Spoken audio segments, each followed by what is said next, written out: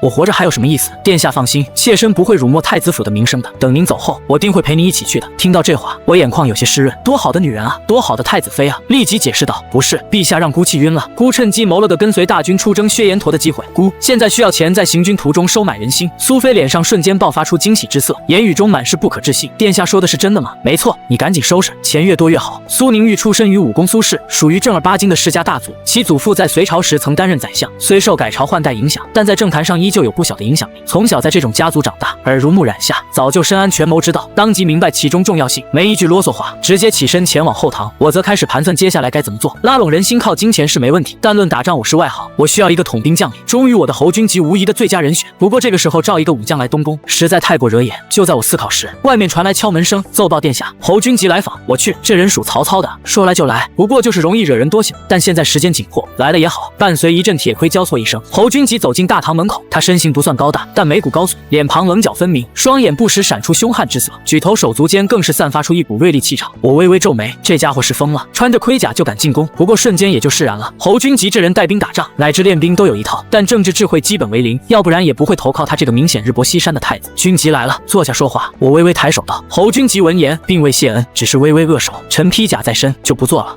君集来找姑，可是有事？我明知故问道。侯君集是政治智慧不行，不过也不是傻子，当即以为我不信任他，神色颇为不悦。我与殿下同舟共济多年，难道还得不到殿下的信任吗？见他直接质问自己，我丝毫不怒，因为这种情绪都写在脸上的人是最好掌控的。君集这是想哪去了？刚才朝堂上的事你知道了吧？你觉得姑现在应该怎么办？侯君集眉毛一横，朗声道：“我意殿下应该马上下旨，让我随军出征，等大军行至半途，我直接把那2个人。”说着做了个抹脖子动作，然后咱们率军攻打长安，大事必成。我此时有点无语。侯君集人最大缺点就是太过狂傲，目中无人。是谁给他的勇气，让他觉得自己能杀李世继和尉迟敬德？梁进入吗？还要攻打长安？7世纪最强碳基生物李世民是晕了，不是死了。不过侯君集是现在我身边唯一可用武将，也不好明言驳斥他。大军出征，但粮草补给仍然要靠朝廷。万一我们攻打长安受阻，那大军必然断粮，到时可就麻烦了。侯君集也是深通兵略的人，听到这话，顿时知道自己刚才情急之下有些冒失，是陈轻狂了。那按殿下的意思该如何？我其实已经做好万全打算，我要在唐军击败薛延陀之时，趁势而起，尽量收编薛延陀的溃兵，继而远走大漠。薛延陀经历此战必定元气大伤，他到达大漠后就要将其取而代之，只要自己努力在大漠站稳脚跟，就可以与大唐长期对抗。不过所谓对抗，也是尽量拖延，因为我不认为自己有能打过唐初这些精兵猛将，但只要我能拖个几年，给李世民熬死，到时我高举大唐嫡长子大旗率军南下，那一切皆有可能。君集，本宫其实也有打算，不过这是需要你鼎力相助。听到我真有打算，侯君集露出一丝惊讶之色，毕竟这位太子殿下以前就是个一棍子打不出3句话的主。殿下您只管吩咐，君集自当全力以赴。孤会在大军之中拉拢一支人马，到时我们再相机而动，但这支人马需要你来统帅。侯君集微微蹙眉，然后说道：“统军之事，臣自然没问题，但我自然明白他为何欲言又止。”起身拍了拍他肩膀，至于如何随军的事，明面是肯定没希望了，你只能暗中跟随。记住，一定要想办法将你亲信部曲全部带上，到时会有大用。你放心，等大事成就之时，你的爵位姑会提一提的。其实他虽然参与跟我造反，但以他的军功，并不会被问死罪，顶多是流放或者关起来。但我现在让他瞒着朝廷擅自调动部曲跟随大军，可是诛九族的大罪。但侯君集却跟没听到一样，脸上满是狂喜之色，满心想的是自己现在已经位居国公，再提不是要封王了。语气激动道：“多谢殿下，那臣这就去准备。”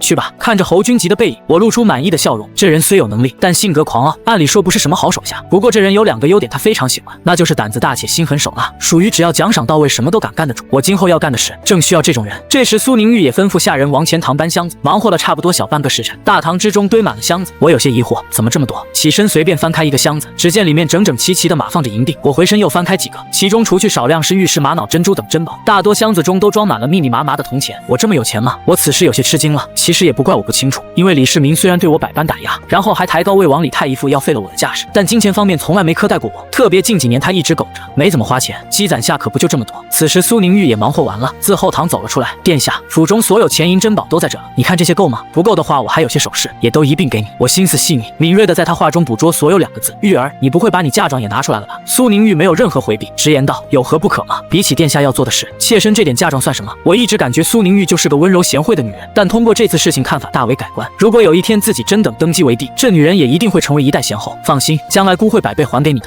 妾身信殿下，这么多箱珠宝，不可能明目张胆带入军中，我必须要做一些伪装。这时门外传来一阵嘈杂，其中一个声音我是熟悉到不能再熟悉了：“李承乾，你给我出来！你敢派人刺杀本王，必须要给个说法，不然本王今天拆了你这个太子府。”对，太子快出来，给我们魏王殿下一个公道。听到魏王李泰熟悉的声音，我不由嘴角微微扬起，露出一抹冷笑，就说感觉今天差点傻。李世民骂完了，这个李泰还没教训，这可真是机不可失，时不再来。等远走大漠后，可就没机会教训我这个好弟弟了。这人仗着李世民宠爱，向来不把我放在眼里，但这也就罢了。最过分的一次，李世民组织众多皇子围猎，期间我不慎摔下马，李世民很是不高兴，让李泰带他来斥责我沉迷玩乐，荒废骑术。这李泰不顾一大清早苏宁雨还在床榻上，直接闯进来对我的卧房一顿训斥。一想到这些，我又气不打一处来。不光是李泰对自己极度不尊重，还有李世民对自己的苛刻，让瘸子练骑术，这不纯难为人吗？苏宁玉也没有任何慌乱之色，镇静道：“殿下，用不用妾身帮你应付？”哈哈，这种小事那用夫人出马，你且去后堂歇息。言罢，我直接向门外走去。所谓龙生九子，各不相同，我长得和李世民颇有几分相似，都是五官英朗，身形高瘦，肤色稍有一些黑，但这李泰却身材圆润，脸庞宽大，双颊饱满，鼻梁不高，皮肤白皙细腻，好似女人。而且这人举止向来从容不迫，做事说话都恰到好处，让人如沐春风。不过这李泰在面对我时，可从来没有恰到好处过，向来是极尽讽刺之言。见我向他迎面而来，李泰愣了一下，他这位太子哥以前还和他针锋相对，不过最近几年见到他就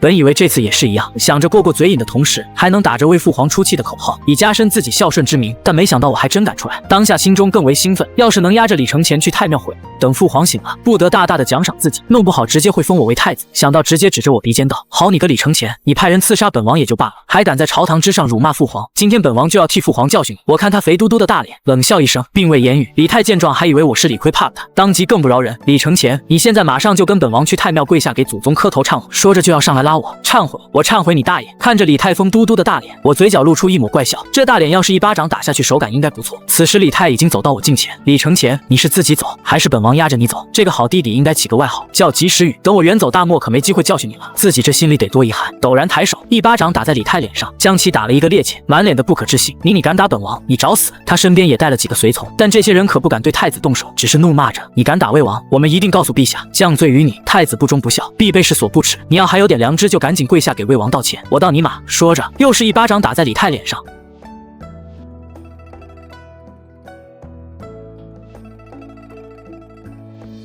此时李泰也反应过来了，他仗着李世民的宠爱，向来不怕太子，况且如今我还犯下大罪，当即就要还手。他虽然胖，但吨位在那摆着，要打我这个瘸子还是没啥问题的。但我敢打他，自然不怕他还手，直接朗声道：孤现在还是太子，是君，你是魏王，是臣，而且我是哥，你是弟，长兄如父，你要敢对我动手，那就是不忠不孝之人。如果传出去，你觉得天下人会如何看你？李泰的拳头僵在半空，脸色变幻不定。他虽然已经斗倒了我，但处位未决，他绝不能给人留下不忠不孝的话。我则毫不客气，左右开弓，巴掌如雨点般落在李泰的脸上，打得他的大脑袋像个左右摇摆的波浪，肥硕的身体也不住后退。你别太过分，李泰也不是傻子，不能站着挨打。色厉内荏的喊了句后，拔腿就往后跑。马德，你别跑！我虽然腿脚不便，但追上个胖子还是凑合能追上。我挤不赶上，抬起瘸腿，一脚狠狠踹在李泰的屁股上，啊的惨叫一声，李泰身体失去平衡，重重摔倒在地，脸上全是尘土。随从们见状，赶紧围上来，将李泰护在中间扶了起来。李泰咬牙切齿，脸色铁青，却不敢再停留。他狠狠瞪了我一眼，声音中带着几分颤抖：走，快扶本王走！我站在原地，看着李泰狼狈逃窜的背影，一脸揶揄之色。哈哈，好弟弟，什么时候想哥了？可以再来哈，哥随时欢迎你。李泰听到这话，心中怒火更盛，却只能咬牙忍下，心中暗道：等父皇醒了，看我怎么收拾你。看着李泰一伙人狼狈离开的背影，我仰天大笑。自此我在长安城没有遗憾了。翌日清晨，天色微亮，皇宫宫门缓缓打开，我一身华服，步履从容地走出东宫，身后跟着一众东宫下属。这些人肩扛手台，搬着大大小小的箱子，队伍浩浩荡荡，引得宫中下人和内廷官员纷纷侧目。太子殿下这是要做什么？一名小太监低声问道，眼中满是好奇。谁知道呢？不过昨天朝上的事，你们听说了吗？另一名内廷官员压低声音，神秘兮兮地说道：这是怎么可能没听说？太子殿下可是……旁边的人刚想接话，却被同伴急忙打断。嘘，别说了，你不想活了。那人紧张地环顾四周，生怕被人听见。我走在队伍最前面，耳中听着这些窃窃私语，嘴角微微上扬，露出一抹意味深长的笑意。我要的就是这个效果。长安城虽地处关中平原，土地肥沃，但面积有限。随着人口增长，本地粮食产量无法满足需求，因此要维持大唐帝国首都的运转，就需要集全国之力。但水路因黄河中下游3门峡段水流湍急，漕运根本无法顺利运达，这使得大唐建立了一个庞大的运输体系。这种吸血式供给自然加大了地方负担，但即便如此，历来盛产枭雄的华夏土地上，也没人振臂一呼王侯将相宁有种乎。究其原因，就是李世民实在太能打了，打得所有人都不敢有反抗之心。随着丝绸之路的逐渐打通，长安城已经不是一个单纯的华夏首都，而是一个世界性的大都会。长安城的商业市场分为东西两市，东市位于皇城东南，靠近皇宫，主要服务于达官显贵，售卖商品以奢侈品为主，如丝绸、珠宝、瓷器等。西市位于皇城西南，靠近平民居住区和外来商旅聚集地，其中龙蛇混杂，商品种类繁多，下至日常用品，上至异域珍宝。如果是有熟识的牙人，在这还能买到不少市面上没有的东西。我出了宫门，心中有点纠结，到底是去东市还是西市。思考片刻后，回身吩咐道：所有人兵分两路，一路随我去东市，另外一路去西市待命。我今天要大肆采买，一方面是为自己所带金银铜钱做掩护，另外我要让整个长安城的人都觉得我这个太子已经放弃了挣扎，准备在最后的时光里尽情享乐。这会让所有大臣和李泰更放心让我随军出征。东市距离皇宫并不远，不过10几刻钟便到。因为我所带的人太多，一路上也引起了不少路人围观。踏入东市，扑面而来的喧嚣声裹挟着香料与酒气，好似要将人卷入盛唐纸醉金迷的漩涡。晨光斜照在商铺房顶的琉璃瓦上，将整条街市镀成金色，连空气里飘着的尘埃都像撒了金粉。这市场足足有5、6千步长，其中绸缎行、瓷器行、金银行林林总总，数不胜数。我今天是来疯狂消费的，没必要挨个逛。伸手一挥，把这条街最好的牙人叫来，姑要买东西。大唐皇室相对开明，就连李世民自己都没事出来逛街，但皇太子亲自跑出来买东西，这事儿也够稀奇的。一时间引来无数人围观。过了差不多几分钟，一个身着灰色长衫、肤色稍稍有些黝黑、相貌平平的男子走出人群。我见状微微挑眉：你是这么条街最好的牙人？男子见状单膝跪地，语气恭敬：殿下，草民是牙人，但是不是最好，还需殿下品评。